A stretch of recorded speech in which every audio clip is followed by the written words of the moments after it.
Hi, and welcome to this conversation with Peace at Home Parenting founder and president Ruth Freeman. I'm Aaron Weintraub, and we will be speaking today about the pediatric mental health crisis that many parents are experiencing that we've been hearing a lot about. Ruth, would you like to introduce yourself? And my first question for you is, why is this topic top of mind for you? I know that you've been doing a lot of work to create content and connect to support parents around this. Why this now? Well, a lot of the way that we reach parents at Peace at Home is through corporate wellness programs, through nonprofit organizations. And we're hearing from parent resource groups and caregiver resource groups that, the data is telling us this, and parents are telling us this. They're getting phone calls from school that their child doesn't want to stay in school. They're getting phone calls from the therapist they've been pursuing because it's so hard to find therapists right now. HR professionals are telling us, can you help our parents find therapists? Can you help our parents find solutions for their kids who seem worried and anxious? And, the Academy of Pediatrics and 150 other organizations have called this a crisis because emergency rooms are filled with kids waiting for psychiatric services, and emergency rooms are not set up to handle that. So certainly parents are disrupted at work and kids aren't getting what they need. And what are you hearing from the HR and benefits professionals that you speak to about how this is affecting parents in the workplace?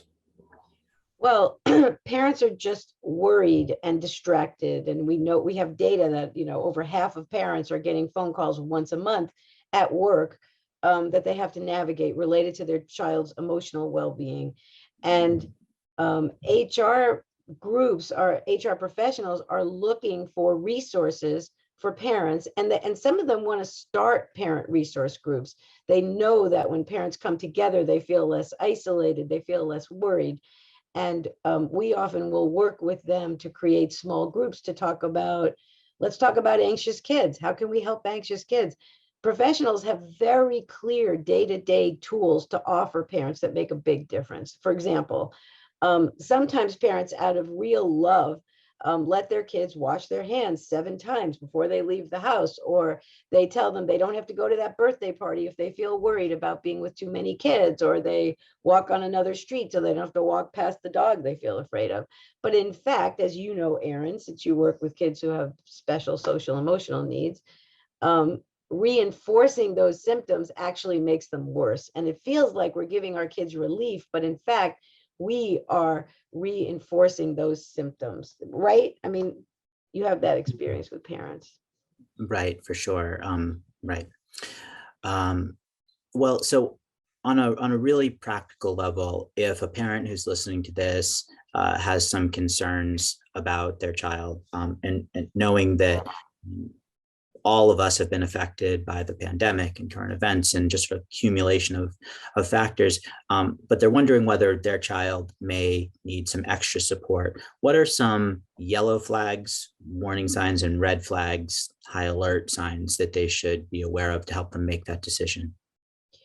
Well, yellow flags are those that tell us this child is struggling. And so, for example, if you have a 5-year-old who typically has a meltdown, once a month, but all of a sudden they're having meltdowns 4 times a week, you want to take a second look and you want to wonder about it. They're not doing this willfully. I mean, we often remind parents, kids aren't acting out, they're reaching out. They're not giving you a hard time, they're having a hard time. So mostly we just want to look at behavior and try to understand it, and just think together with the child's teachers, with the child's caregivers, other parents, what might be contributing to these increased emotional outbursts? What can we understand? Oh, the teacher had a baby and there's another teacher in the classroom and this child doesn't make changes very easily.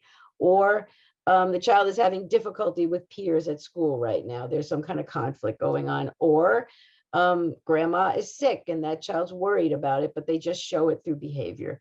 So often we're helping parents understand that behavior is something for us to understand, not just something to discipline or fix or, address. Other kinds of yellow flags are any changes in sleep patterns, changes in eating patterns, changes in school performance, changes in friends. If all of a sudden your teenager is hanging out with a completely different set of friends with a completely different set of values, you want to think about it and be curious and talk about it.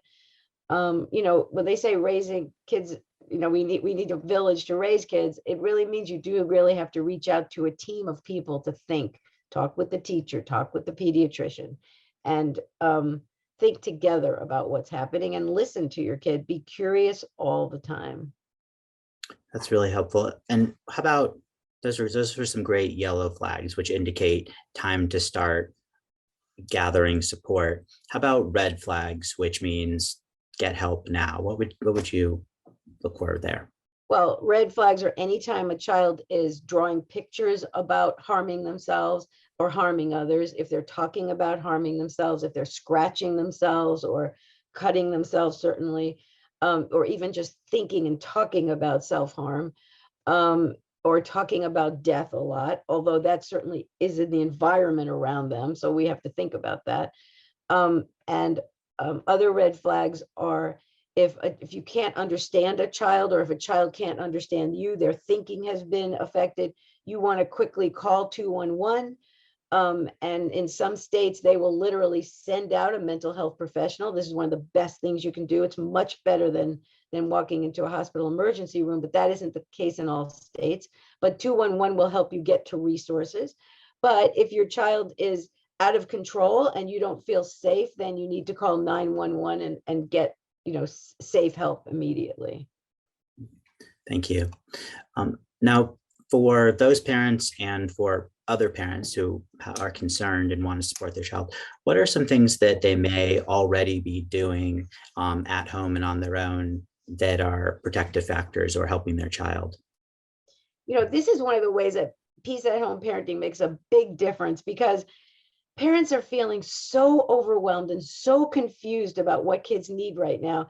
And one of the things I love to do best, in which all our teachers talk about, is reminding parents what they're already doing and how important those things are. So, for example, just having meals together. It could be pizza and a salad. It isn't, we don't have to always do the perfect nutrition trip, but just the whole family sitting down, looking in each other's eyes, which actually calms the brain and calms your brain and calms their brain, just looking in someone's eyes, and reduces stress amazingly. And talking with kids and listening and making it an enjoyable time, not trading 3 broccolis for chocolate pudding, just talking about our days and our plans and our dreams and listening. Those meal times are associated with better school performance. They're associated with fewer behavior problems. Meal times are like miracle makers. I'm not sure exactly why, but they're amazing. 3 to 5 times a week. Just sit down and enjoy them. Making sure that everybody in the house has downtime every day. We all need downtime just to integrate our lives. Read People magazines, space out, look out the window, whatever you're doing. Kids need it and you need it. The lack of downtime, days that are completely committed day after day, is associated with increased anxiety.